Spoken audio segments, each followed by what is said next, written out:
Pak Wakapolda, Pak Forkopimda, ada semua, Pak Danten, Pak Kejati, Pak Kabila, Bupati Wali Kota atau yang mewakili hadirin dan peserta apel gelar pasukan yang berbahagia. Dalam kesempatan yang berbahagia ini, saya akan membacakan amanat Kepala Kepolisian Negara Republik Indonesia pada apel pelaksanaan apel gelar pasukan ketupat tahun 2021 sebagai berikut.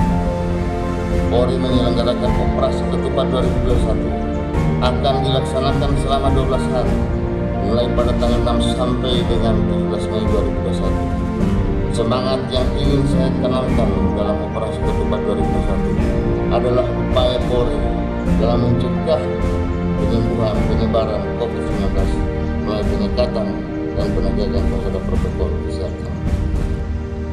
Untuk mengantisipasi pelaku perjalanan dalam negeri, segera maksimalkan kegiatan posko di terminal bandara udara, pelabuhan dan stasiun. Posko ini bukan hanya sekedar menjadi posko pengamanan dan pelayanan, namun juga berfungsi untuk pengendalian penyebaran COVID-19 melalui 1. Pengawasan protokol kesehatan. 2. Pengecekan dokumen yang harus dimiliki oleh penumpang, yaitu hasil negatif tes COVID-19 paling lambat 1 kali 24 jam.